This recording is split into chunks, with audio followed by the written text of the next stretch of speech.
Bonjour tout le monde, bienvenue dans notre cours de réseau informatique. Nous allons continuer avec ce troisième point qui est le protocole de routage. Comme vous le savez, l'équipement le plus important dans le réseau informatique, c'est le routeur. Le routeur fait partie des équipements qui vont faciliter la communication entre plusieurs réseaux. On appelle des fois des sous-réseaux. Sans le routeur, l'interconnexion ou la communication entre deux sous-réseaux différents est impossible. Donc, le routeur est un équipement d'interconnexion des réseaux informatiques permettant d'assurer le routage des paquets entre deux réseaux ou plusieurs afin de déterminer le chemin qu'un paquet de données va emprunter. Si j'ai un réseau d'une banque qui veut se connecter avec une autre banque, donc les deux réseaux auront besoin d'un équipement intermédiaire, c'est le routeur. On peut aussi utiliser le routeur dans le cas d'une banque qui a plusieurs sous-réseaux. On appellerait ça plus tard de VLAN. Et pour que le VLAN différent communique, il nous faut un équipement intermédiaire qui est également appelé routeur. En plus de la fonction de routage, le routeur permet de manipuler les données circulant sous forme de datagrammes afin d'assurer le passage d'un type de réseau à un autre. D'accord? Donc, le routeur va encore jouer ce rôle-là de manipuler les données qui circulent. Donc, un routeur doit être connecté au moins à deux réseaux informatiques pour être utile, sinon il n'y aura rien à router. D'accord? On ne peut pas router les données provenant d'un seul réseau. Donc, quand on parle de deux réseaux, ça veut dire qu'il y aura deux réseaux virtuels ou deux réseaux physiques. Maintenant, si nous regardons dans le marché de fabrication de routeurs, il y a plusieurs constructeurs. Parmi les constructeurs, nous pouvons par exemple voir qu'il y a Alcatel, il y a Brocade, il y a Cisco, il y a Dell, donc il y a Huawei. Donc, un des fabricants le plus connu, c'est Cisco. D'accord? Donc, c'est pour cela, dans ce cours, nous allons beaucoup plus utiliser le matériel Cisco pour pouvoir comprendre le fonctionnement des différents équipements réseau. Lorsque vous regardez un routeur physiquement, vous allez remarquer que le routeur est constitué de plusieurs composants. D'accord? Vous avez ici en anglais Power Supply, c'est pour l'alimentation du courant électrique. Vous avez la carte SIM Flash, donc c'est la mémoire SIM Flash. Vous avez la mémoire qu'on appelle le ROM. Vous avez la mémoire RAM qu'on appelle DIMM et vous avez le processeur, les CPU. D'accord? Donc il y a plusieurs composants. Ça, ce sont les éléments principaux. Du point de vue logique, on peut voir ces différents éléments connectés de la sorte. Ok? Donc vous avez une carte mémoire, vous avez la mémoire morte, ROM, et vous avez les différents éléments et les interfaces réseau, tels qu'ici par exemple Fast Ethernet 00, Fast Ethernet 01. Vous avez le port console, c'est le port qui est utilisé pour la première connexion Internet, la connexion pour la configuration, la première configuration. Vous avez le port auxiliaire, on utilise ça si on a un modem pour aussi accéder au routeur pour le configurer. D'accord? Du point de vue mémoire, on peut remarquer quatre types de mémoire que le routeur possède. D'accord? Il y a la mémoire RAM, il y a la mémoire NVRAM, il y a la mémoire flash et il y a la mémoire ROM. D'accord? Vous avez les quatre différents types de mémoire et chaque mémoire va jouer un rôle précis. Par exemple, dans la mémoire RAM, c'est là où se trouvent toutes les informations du routeur. D'accord? Les informations telles que la table de routage, le système d'exploitation utilisé, la table ARP pour la correspondance IP adresse MAC, la mémoire tampon, la file d'attente des paquets qui arrivent, d'accord? Et le fichier de configuration en cours d'exécution, d'accord? Le running config. Donc, la RAM, c'est une mémoire qui est volatile. Ça veut dire si on éteint le routeur, toutes les données se trouvant dans la RAM seront perdues. NVRAM, c'est une mémoire non volatile. C'est pour cela que les données de configuration de démarrage sont installées là-bas. D'accord, on appelle ça les startup config. Et aussi, on peut regarder les différents registres et leur version. La mémoire flash, c'est là où se trouve le système d'exploitation. D'accord, c'est une mémoire non volatile. C'est où se trouve le système d'exploitation. Et la mémoire ROM, c'est utilisé pour résoudre le problème des diagnostics, ça veut dire en cas où le système a des problèmes, on peut faire le bootstrap pour lancer le routeur via la mémoire ROM pour par exemple mettre à jour un registre ou si on a oublié les mots de passe, effacer les mots de passe et recommencer la reconfiguration. D'accord? On peut passer par la mémoire ROM. Donc ça, ce sont les explications de différentes mémoires. Flash, par exemple, c'est une mémoire de stockage principale de type EEPROM, d'accord, équivalent au disque dur d'un PC, environ 32 mégas sur un routeur. Bon, ça dépend du modèle de routeur. Donc, quand vous regardez, par exemple, les caractéristiques d'un routeur, chaque routeur, par exemple, aura, par exemple, si j'utilise les 9500, d'accord, 9500, donc, chaque routeur aura ses modèles, parce que ça, c'est les derniers modèles qui est beaucoup plus utilisé maintenant. Donc, chaque modèle aura ses caractéristiques, le nombre des interfaces Fast Ethernet, le nombre d'interfaces Giga Ethernet, est-ce qu'ils supportent la fibre optique ou pas, d'accord? Est-ce que ce sont des routeurs, quels sont les protocoles de routage déployés déjà en avance, quels sont les modules disponibles pour ces routeurs-là, ce sont les différentes caractéristiques. La mémoire ROM sert principalement au démarrage. Ça veut dire que lorsque vous n'avez pas configuré votre routeur, le routeur va aller au niveau de la mémoire ROM pour s'élancer pour la première fois. C'est aussi pour faire la vérification que tout marche bien. Donc la mémoire RAM, c'est dans cette mémoire-là qu'il va se trouver aussi les informations à l'instant T du routeur. Donc tout ce que le routeur calcule se trouve dans la mémoire RAM, tel que la table de routage, c'est dans la mémoire RAM. Ok, NVRAM, c'est une mémoire non volatile.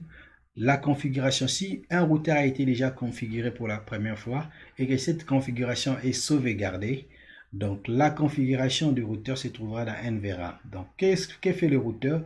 Le routeur au démarrage cherche au niveau de NVRAM s'il y a déjà une configuration. S'il n'y a pas de configuration, c'est le bootstrap qui sera lancé.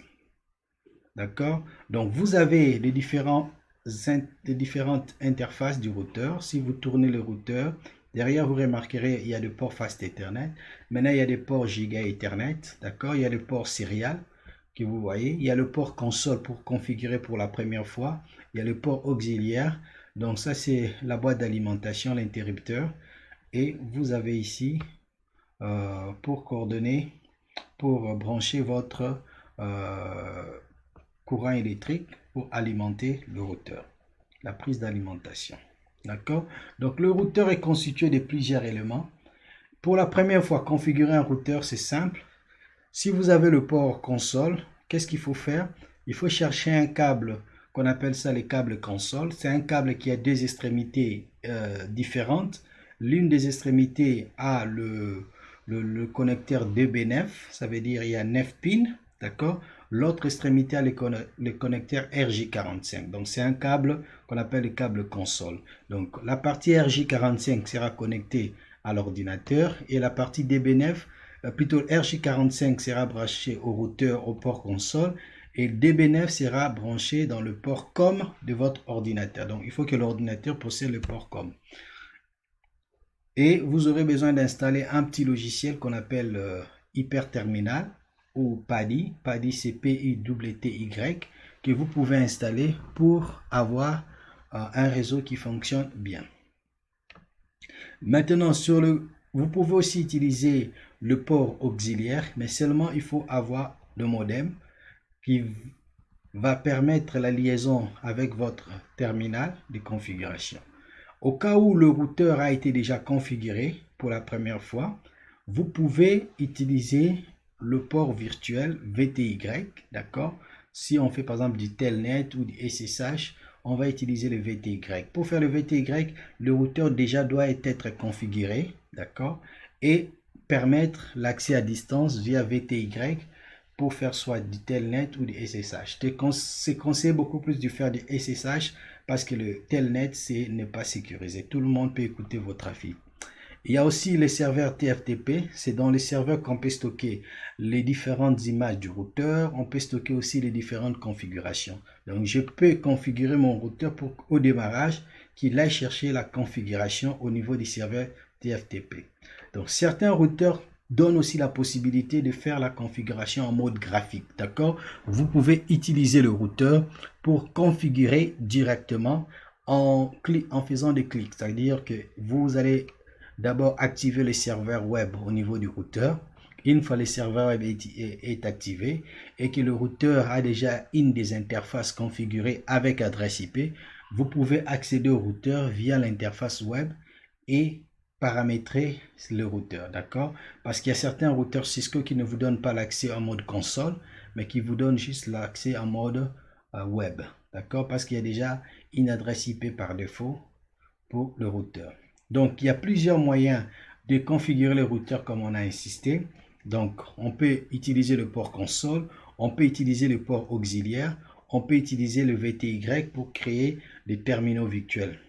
Basiquement, il y a au minimum 15 lignes VTY, ça veut dire 15 personnes peuvent se connecter au maximum via SSH ou Telnet.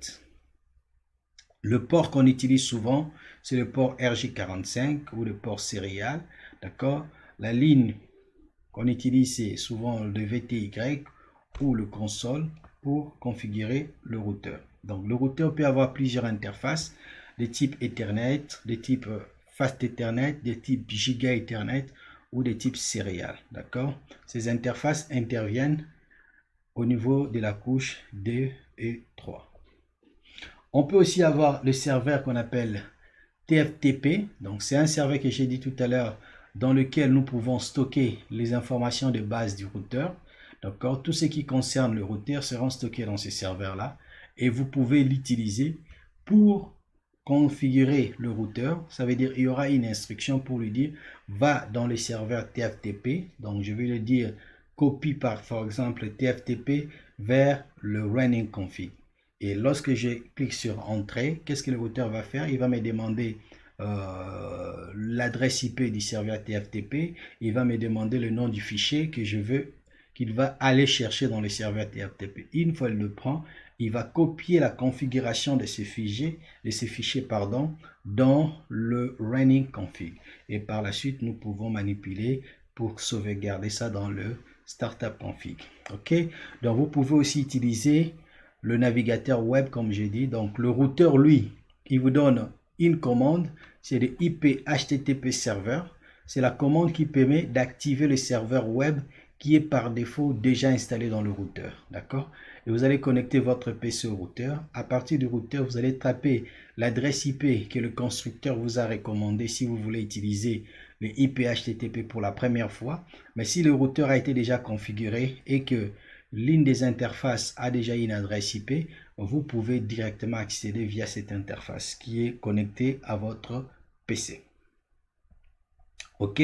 Donc, lorsque vous regardez la séquence de démarrage du routeur, donc c'est une séquence qui est simple, qui n'est pas compliquée, d'accord? Et plusieurs mémoires interviennent. Premièrement, d'abord, il y a la vérification, exécution du test post pour vérifier qu'il n'y a pas d'anomalie, que tout va bien. Une fois c'est bon, il y aura chargement de le système d'exploitation minimum qui se trouve au niveau de Bootstrap, d'accord? Ce programme-là sera exécuté. Une fois le programme exécuté, troisième étape, la mémoire flash sera consultée pour récupérer ce qu'on appelle le système d'exploitation, d'accord? Et le système d'exploitation sera chargé au niveau de la mémoire RAM et sera lancé, d'accord? Une fois que le fichier, le système d'exploitation est lancé, maintenant c'est la recherche du fichier de configuration. Cette recherche se fera d'abord au niveau de la mémoire RAM, NVRAM. Est-ce que NVRAM contient la configuration? Si oui, la configuration sera chargée. Si NVRAM ne contient pas, on va vérifier s'il y avait une instruction pour aller télécharger dans le serveur TFTP. S'il n'y en avait pas, d'accord, on va exécuter le routeur en mode configuration initiale. Ça veut dire on va demander à l'utilisateur de commencer la configuration initiale. D'accord? Là, il y aura des options. Une option où le système va vous orienter étape par étape, ou bien une option où vous-même vous allez dire non, je ne veux pas l'orientation étape par étape. Moi-même, je vais configurer selon mes directives. OK? Donc, ça, c'est les différentes étapes que le système va suivre pour lancer. Donc, les différentes images ici, au début, quand vous voyez ces genres de messages, système Bootstrap, version, ainsi de suite, ça veut dire que vous êtes dans l'étape 1 et 2. D'accord? L'exécution du test post s'est bien déroulée et le Bootstrap a été chargé. D'accord? Si on passe à l'étape 3 et 4, que le système d'exploitation est chargé, qu'est-ce que vous allez remarquer? Vous allez remarquer qu'il y aura des dièses et à la fin, il y aura OK. Ça veut dire l'image est d'abord téléchargée, puis décompressée. D'accord? Une fois que c'est fait, le système d'exploitation est chargé. Vous verrez ce message qui est en bas. D'accord? Et à la fin, s'il y a quelque chose, il ne va pas vous demander de configurer à nouveau. D'accord? S'il n'y a rien, il va vous demander est-ce que vous voulez faire une configuration étape par étape, oui ou non. D'accord? Lorsque vous ouvrez le routeur, en mode, bien sûr, configuration, il y a deux types d'utilisateurs. Il y a les utilisateurs qu'on peut appeler un utilisateur normal, d'accord? Et un utilisateur privilégié. Un utilisateur normal, c'est quelqu'un qui n'a pas le privilège de voir certaines commandes ou bien de configurer le routeur, d'accord? Et puis s'arrête juste au niveau de la première étape. Il ne peut pas aller dans la deuxième étape où on peut aller modifier le paramètre du routeur, d'accord? Pour aller en mode privilégié, on doit avoir un mot de passe. Si le routeur n'est pas protégé, tout le monde peut aller dans le mode privilégié. Il y a un autre mode qu'on appelle le mode configuration globale. C'est le troisième mode. C'est dans ce mode-là qu'on se permet de modifier le paramètre du routeur. Donc, on peut modifier les différentes commandes, d'accord? On peut aller modifier les paramètres des interfaces, d'accord? Associer les adresses IP aux interfaces, configurer les protocoles de routage. Donc, on peut faire beaucoup de choses.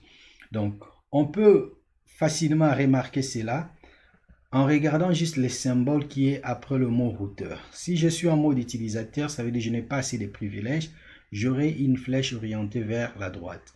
Mais si j'ai assez de privilèges, qu'est-ce que j'aurai? J'aurai le dièse. OK?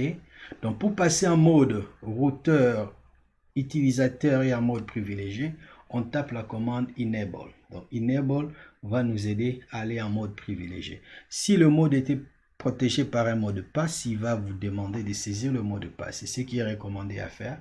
Une fois que vous saisissez le mot de passe, vous pouvez par la suite commencer à configurer le routeur. Et on peut configurer les interfaces, les différentes lignes VTY, console, ainsi de suite, ou le protocole de routage. Mais pour passer à la configuration, vous devez passer du mode privilégié au mode config. Remarquez le mode config. Si on passe au mode config, ça s'écrit config. Et la commande, c'est config terminal. Donc, si vous saisissez config terminal, vous allez vous trouver dans cette situation de configuration. OK?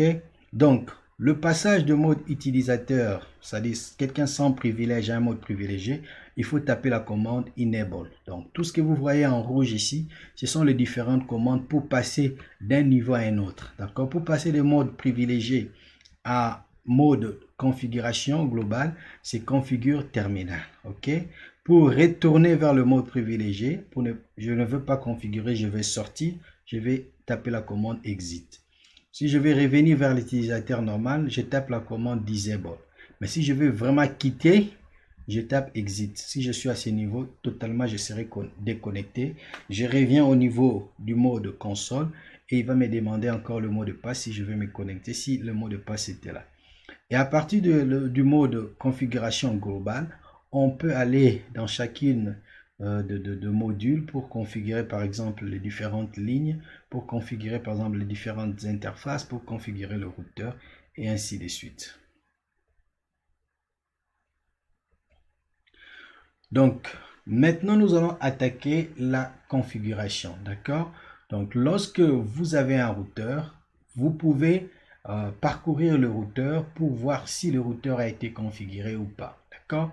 Donc, en regardant le routeur, il y a certaines informations qui sont très pertinentes, d'accord, qui peuvent vous aider à bien avancer, d'accord. C'est qu'il faut observer, par exemple, la version du système d'exploitation, version d'iOS. Ça va vous aider à connaître quel type de routeur vous utilisez, qu'est-ce qui peut être configuré, qu'est-ce qui ne peut pas être configuré. Dans un routeur, on peut configurer le nom de votre routeur. Par défaut, quand vous achetez le routeur, le nom c'est routeur tout court. D'accord? Mais je peux changer ça. Je peux dire le routeur, par exemple, on donne un nom spécifique qui permet aux techniciens de les retrouver. Par exemple, un routeur qui se trouve à Bandal, je vais l'appeler routeur Bandal. Par exemple, Bandal, par exemple, je ne sais pas beaucoup de quartiers. Bientôt, par exemple, Bandal Bisengo. D'accord? Un routeur qui se trouve au niveau. Et je situe, par exemple, le terrain. D'accord? Au niveau, par exemple, de la commune. Je dis, par exemple, terrain commune. Donc, c'est plus facile pour les techniciens de se dire, ah, le routeur ici se trouve dans un rack et ces racks-là se trouvent au niveau du terrain de la commune. C'est plus facile d'aller là-bas et de le retrouver et de faire de mise à jour que d'appeler tout le routeur. D'accord? Donc, on change de nom, on donne des noms spécifiques et chaque entreprise a sa nomenclature. D'accord? Comment vous nommez vos routeurs? Je peux par exemple commencer par l'extension du pays, par exemple .cd, suivi de la ville, par exemple Kinshasa, suivi par exemple de l'institution, ça peut être par exemple le ministère par exemple de l'enseignement supérieur, suivi par exemple du département et je peux par là facilement localiser le routeur. Non, tel routeur c'est à l'inutile, c'est au 3e étage, c'est dans telle salle. D'accord? Parce que donnant des noms spécifiques, même si c'est long, ça vous aide au moins à localiser l'équipement. On peut aussi configurer de login et de mots de passe pour ne pas donner l'accès à tout le monde. On peut aussi configurer des adresses IP. Chaque interface qui va être connectée à un réseau doit avoir une adresse IP. D'accord? Configurer le protocole de routage, ça peut être des protocoles statiques ou dynamiques. Ainsi, configurer les différentes lignes. Par exemple, si vous regardez cette configuration, je vous donne un peu une minute pour regarder cela. Vous allez remarquer qu'il y a plusieurs informations au niveau de la configuration. OK? L'une des informations, c'est quoi? La première information, c'est d'abord la version de votre iOS. OK? Il vous dit c'est la version 12.1. Donc, bon, iOS, c'est de la version 12.1. Après, qu'est-ce que vous avez? Vous avez les différents services qui ont été activés pour le log. D'accord? Vous avez le nom qui a été changé en Lab A. Vous avez activé la protection du mode privilégié avec un mot de passe qui s'appelle classe. OK? Vous avez configuré l'interface serial 0. Vous avez donné une adresse IP. Vous avez donné l'adresse de masque. Vous avez configuré l'interface, non pas configuré serial 1. On a configuré Ethernet 0. On a configuré Ethernet 1. Ils ont configuré le protocole de routage RIP. Ça, c'est la version 1. D'accord? Ils n'ont pas activé les serveurs HTTP. Donc, on ne peut pas faire l'accès web. D'accord? Quand je dis web, c'est configuré en mode graphique via les navigateurs. Ils ont configuré les ports console. D'accord? Ils ont activé la ligne auxiliaire et également le port pour faire du telnet avec le mot de passe qui sera Cisco. OK? Donc, ces commandes-là, vous pouvez les apprendre et travailler là-dessus. D'accord? Je vais, avec vous, parcourir les différentes commandes et voir comment vous pouvez résoudre cela. La première étape, lorsque vous entrez dans votre routeur, vous pouvez vérifier, par exemple, l'état de la configuration de votre routeur. OK? Par exemple, la commande show running config. Quel est le programme qui est actuellement exécuté au niveau de la RAM? Donc, show running config permet de visualiser ce qui est actuellement exécuté au niveau de la RAM. Mais si je veux savoir ce qui est exécuté au niveau, conservé, pardon, au niveau de NVRAM, NVRAM, c'est le contenu qui sera sollicité quand le routeur redémarre. C'est show startup config. D'accord? Et si vous voulez, par exemple, copier quelque chose du serveur TFTP vers le serveur, vers la RAM, c'est copie, c'est la commande pour du copier. Je copie, pardon, c'est l'inverse que je voulais dire, de la RAM vers les serveurs TFTP. C'est copy running config, ça veut dire prendre quelque chose, la configuration qui est au niveau de la RAM, et la placer au niveau du serveur TFTP. Donc, si je veux prendre du TFTP vers la RAM, c'est copie du TFTP running config. Quand vous exécutez cette commande, la prochaine étape, le routeur va vous demander l'adresse IP du serveur TFTP et le nom du fichier. Pareil pour la première étape. Si je vais copier la configuration de la RAM vers NVRAM. Ça veut dire que je vais conserver l'actuelle configuration pour qu'au démarrage, c'est cette configuration qui sera utilisée.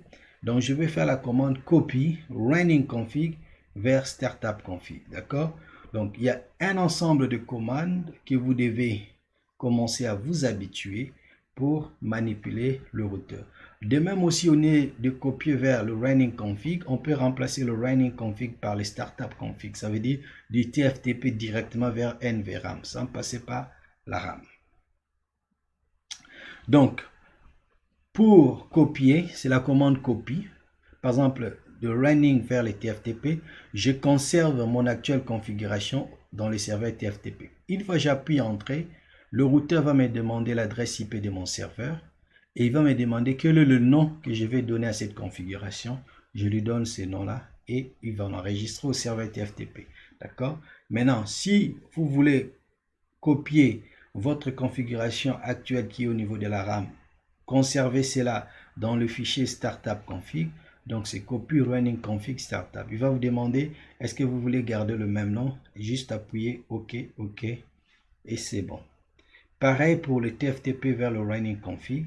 Il va vous demander l'adresse IP du serveur, le fichier et c'est lui-même qui va s'en charger pour copier ce contenu-là et le mettre dans le running config. Quand vous avez plusieurs routeurs, plusieurs switches, c'est mieux toujours de créer ce qu'on appelle les golden config. Donc vos templates de config qui seront stockés quelque part et à chaque fois que vous voulez configurer un routeur, vous n'avez qu'à utiliser ces configurations, les injecter pour gagner du temps.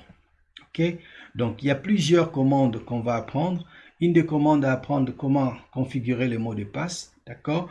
Le mot de passe va vous aider à protéger l'accès par exemple sur le port console, l'accès sur le port VTY ou l'accès sur le port auxiliaire, d'accord? Ou passer de mode utilisateur au mode privilégié. Donc le mot de passe est important. Ce mot de passe là peut être exposé, ça veut dire en clair, tout le monde peut voir cela, comme vous pouvez également le protéger pour que personne n'y accède. D'accord?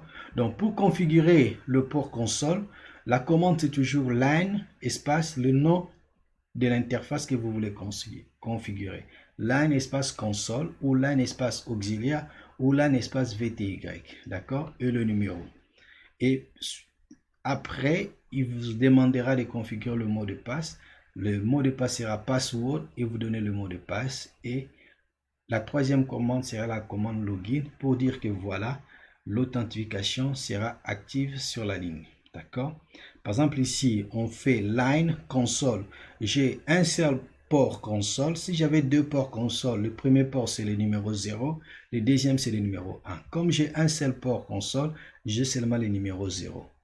Donc, password, je configure le mot de passe. Si quelqu'un veut accéder au port console, il va lui demander le mot de passe. Il doit taper Cisco. Et même le port auxiliaire, je le protège aussi avec un mot de passe. D'accord? Pour les lignes VTY, d'accord, on va faire pareil pour le qu'on a fait pour le port console, mais seulement ici, au lieu de mettre 0, lui vous propose par exemple 15 lignes qui peuvent être créées. Donc quand je dis de 0 à 4, ça veut dire au maximum 5. Vous avez réservé 5 connexions simultanées qui peuvent avoir lieu avec Telnet. Maintenant, pour passer du mode privilégié, le mode utilisateur au mode privilégié, il faut protéger cela aussi par un mot de passe. La commande s'appelle enable. Donc, enable, vous avez deux moyens. Vous pouvez faire enable password Cisco, ça veut dire que Cisco est le mot de passe, mais sauf que si quelqu'un a accès au running config, il peut lire le mot de passe que vous avez configuré. Mais vous pouvez aussi crypter ce mot de passe-là. Par exemple, enable secret class. Le mot de passe, c'est class. Mais lorsque quelqu'un consulte le fichier de configuration, il va voir que ce mot de passe sera crypté. D'accord? Et pourtant, le mot de passe est classe. Donc, on peut aussi configurer beaucoup de choses. Par exemple, si on active ça, prochainement, quand vous allez vous connecter, vous tapez Enable pour passer au mode privilégié. Il va vous demander le mot de passe. Vous saisissez le mot de passe, vous appuyez Entrée. D'accord? Donc, vous pouvez crypter le mot de passe en utilisant le mot service password encryption. Donc, cette commande permet de crypter tous les mots de passe qui ont été configurés dans ces routeurs-là. Donc, personne ne pourra les lire. D'accord? Tous les mots de passe qui seront configurés dans le routeur seront cryptés. Service Password Encryption. D'accord? Donc, voilà maintenant dans le routeur, qu'est-ce qu'on fait? Si j'ai la main, je tape line console 0.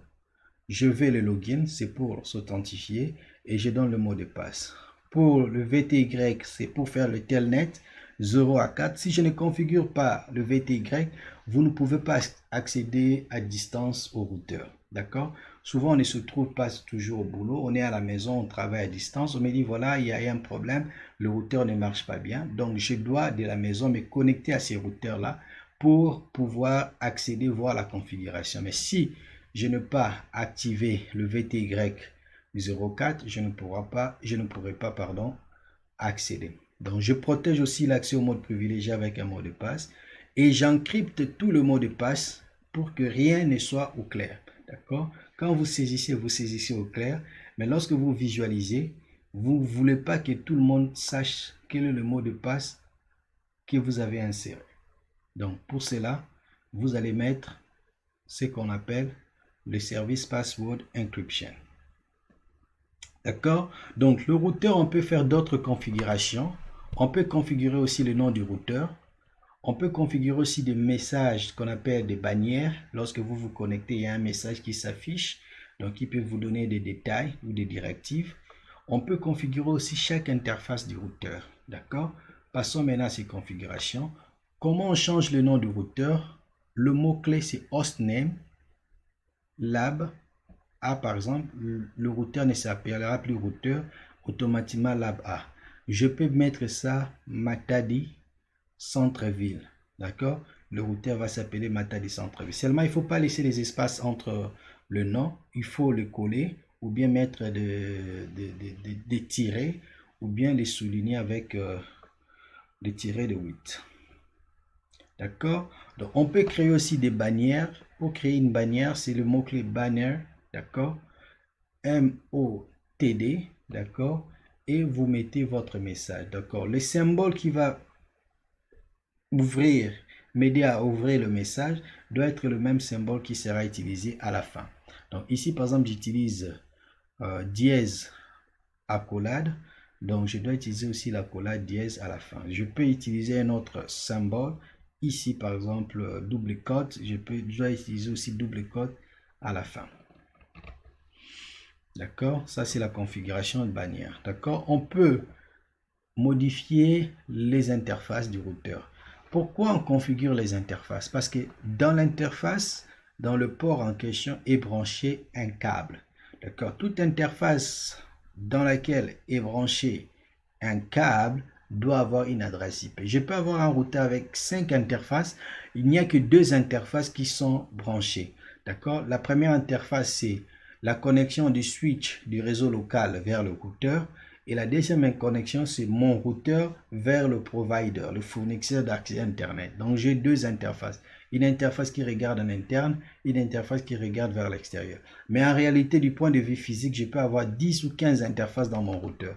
Mais seulement 2 qui sont connectées physiquement. Ce ne sont que les 2 là qui seront configurés, d'accord? Qui auront des adresses IP et des adresses MAC et qu'on va le mettre en état no shutdown. Ok, donc lorsque vous regardez un routeur a plusieurs interfaces. Ça peut être des interfaces Fast Ethernet, des interfaces sériales, d'accord? Chaque interface procédera à ce qu'on appelle l'adresse IP qui caractérise l'interface et l'adresse MAC et le masque de sous-réseau, d'accord?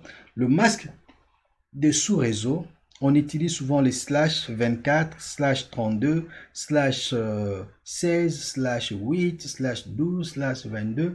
Ça veut dire que vous pouvez utiliser autant de bits que vous voulez pour définir la partie réseau, la partie machine. D'accord? Lorsque je configure une interface, je tape le nom de l'interface, par exemple Ethernet 0, d'accord? Et je configure les adresses IP. Par exemple ici, regardons cette configuration. On a changé le nom du routeur. On a activé le mode Enable. Seulement le mot de passe sera crypté. Ça s'appelle password. On a ouvert le console 0. On a configuré un mot de passe. On a mis login pour dire que je peux me connecter au port console. Je configure le VTY. J'ai mis le mot de passe. toute personne qui va faire du telnet sur mon routeur, on lui demandera les mots de passe. D'accord? Et je fais la bannière. De même ici aussi, configurer l'interface. Le mot-clé c'est interface suivi du type de l'interface, c'est Ethernet, Serial, Fast Ethernet, Giga Ethernet. Donc, certains noms des interfaces peuvent être abrégés. Par exemple, Ethernet, je n'ai pas besoin d'écrire interface Ethernet 00, je peux dire juste ETH, c'est Ethernet. Je peux aussi dire Fast Ethernet, je peux l'abréger par FA. D'accord? Giga Internet, je peux l'abréger par GI. D'accord? Je peux faire des abréviations. À l'intérieur, s'il faut configurer l'adresse IP, c'est IP espace adresse, l'adresse IP et le masque de sous-réseau. D'accord? Et on peut faire une petite description, une phrase qui décrit notre interface. On met ça en mode no shutdown. D'accord? Une fois que vous avez fini toutes les configurations, qu'est-ce qu'il faut faire? Il faut conserver votre configuration actuelle. D'accord? Il faut conserver la configuration actuelle. D'accord? Conserver, pardon. C'est la commande copy running config vers startup config. Donc, cette commande nous permet de conserver notre configuration pour qu'au redémarrage du routeur, il y aura quelque chose dans les NVRAM et on pourra l'utiliser. Donc, il y a certaines commandes de show donc, qui vont nous aider à visualiser l'état de notre routeur. Show running config, par exemple, nous aide à voir quelles sont les configurations qui ont été déjà effectuées sur le routeur.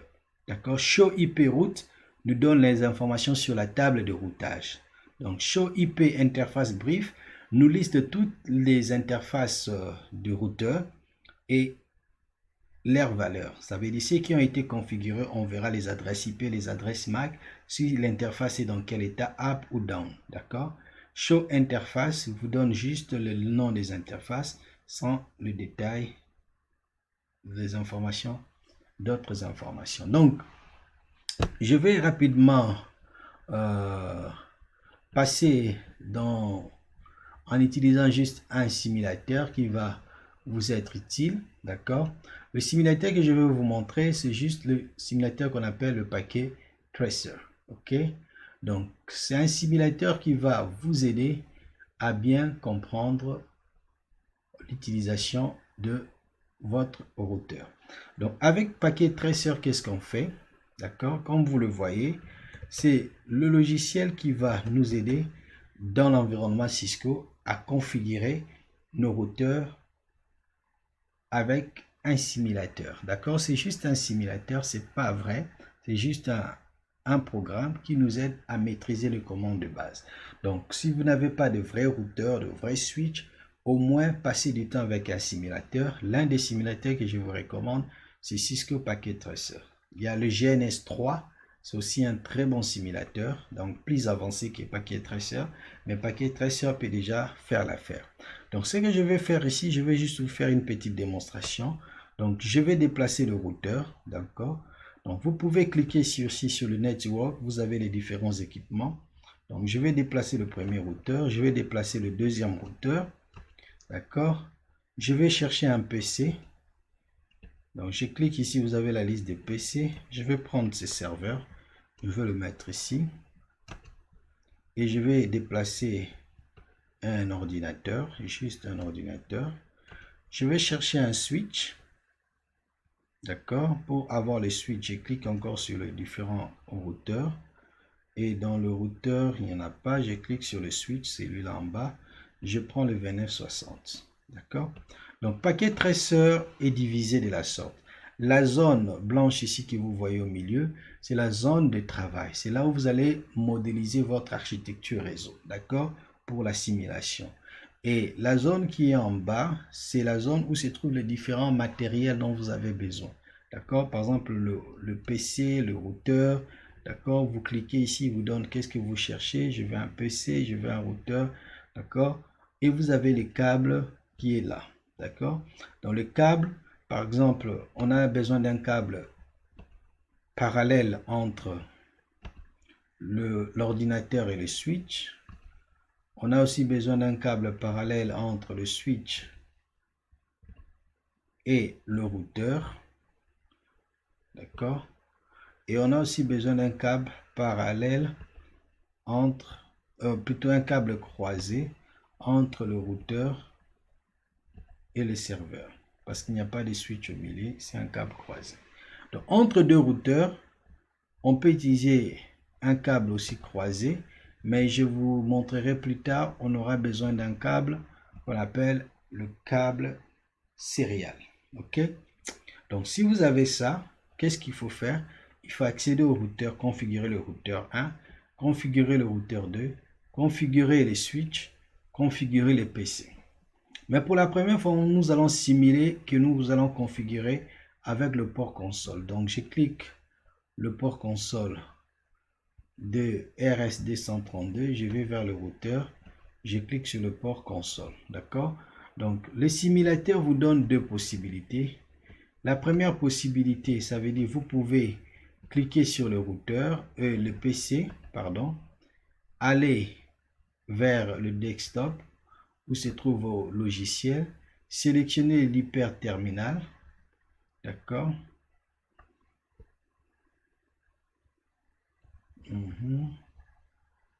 En firewall, je pense modem, trouve pas l'hyperterminal, d'accord.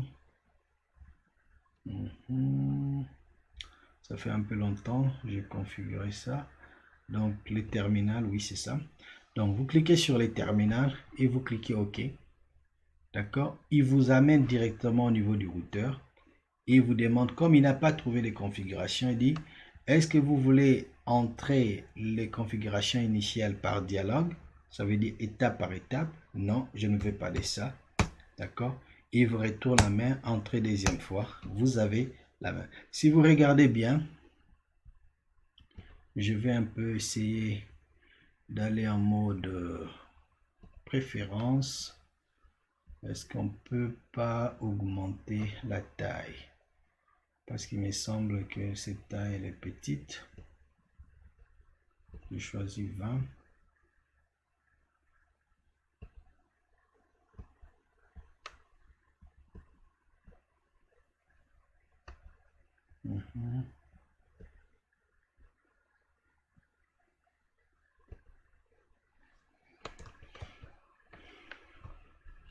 Ok.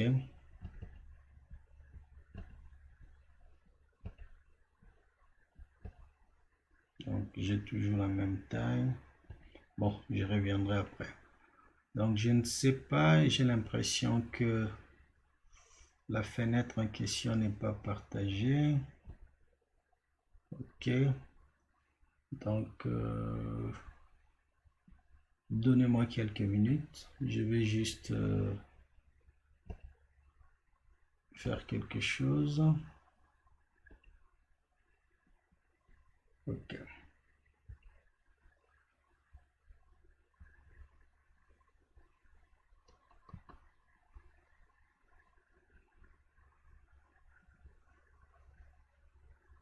D'accord. Donc je vais ramener ça. Ok. Donc comme vous le voyez en bas, donc vous avez votre routeur. Donc vous pouvez cliquer.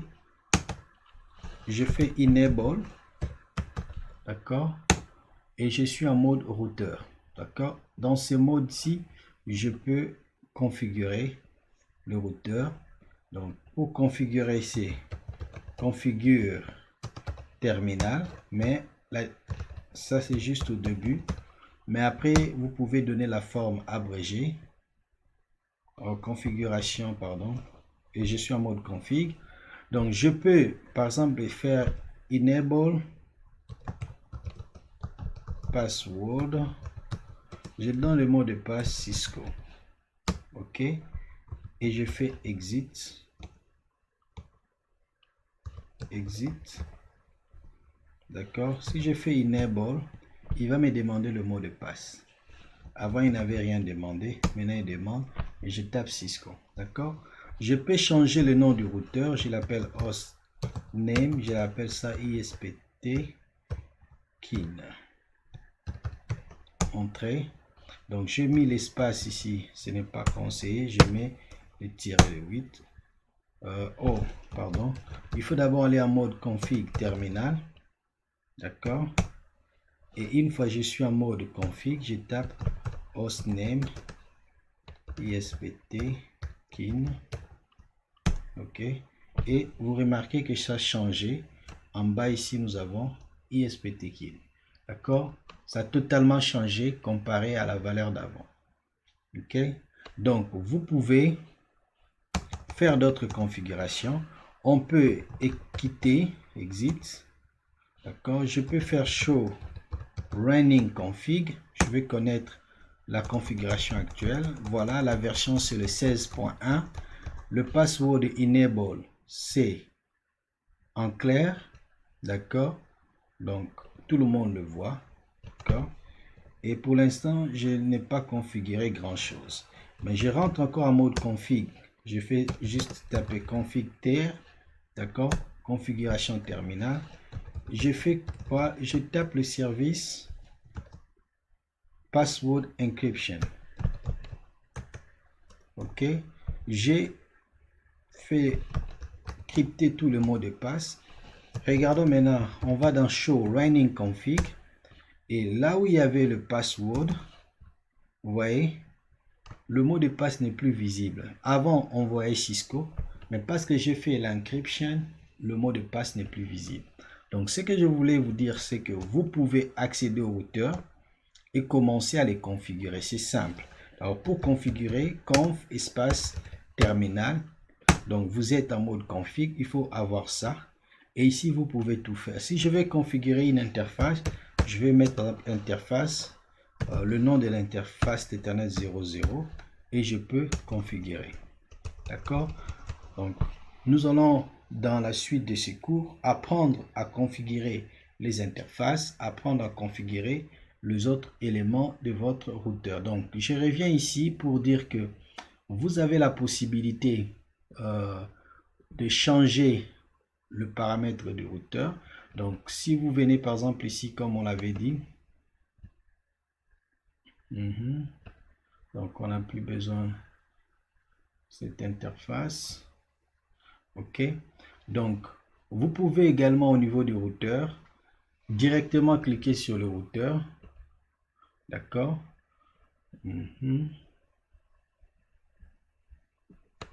Donc, vous me donnez des fois quelques secondes. Je vais juste changer quelques propriétés. Ok. Donc, vous pouvez voir le routeur quand j'ai cliqué sur le routeur. D'accord. Donc, le routeur me donne les différents modules qui sont déjà insérés. Donc, dans ces modules, vous avez plusieurs interfaces. Par exemple, si je clique sur le premier module, c'est un module qui aura des ports 1 Go SFPC fibre optique, d'accord? Donc, où je peux brancher ces paires de fibre optique. J'ai des ports serial, d'accord? Il me donne à peu près 1, 2 ports. Il me donne 2 ports serial, d'accord? Ici, j'ai 4 ports, d'accord? Qui seront utilisés pour le switch Ethernet. Ici, j'ai à peu près un seul port, d'accord? Pour la connexion WAN. Donc j'ai aussi un seul port ici, donc qui est vide, et ainsi de suite. Si vous remarquez bien, il y a un interrupteur qui est ici, d'accord? Pour ajouter une interface, il faut éteindre l'interrupteur. J'éteins. Je peux prendre par exemple pour celui de serial, je le déplace, d'accord? Il me dit que c'est on, je le mets, je pensais que je l'ai mis en mode off. Ouais, je le déplace. Donc, je le tourne en on. C'est maintenant off.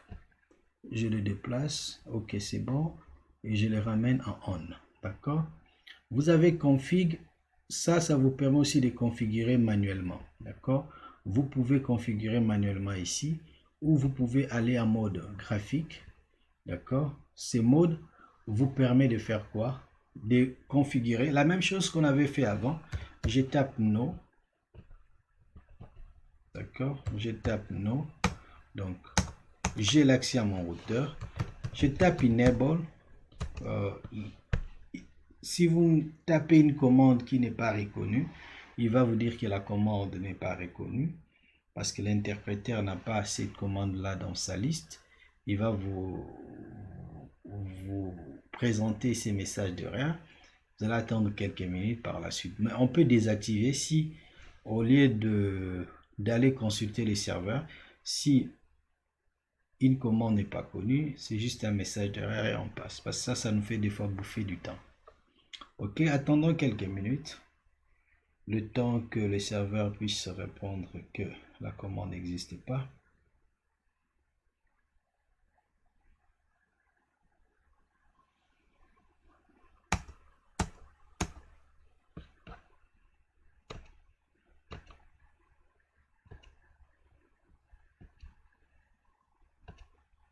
Donc, revenons un peu ici en attendant que l'autre partie soit exécutée. Maintenant, c'est bon.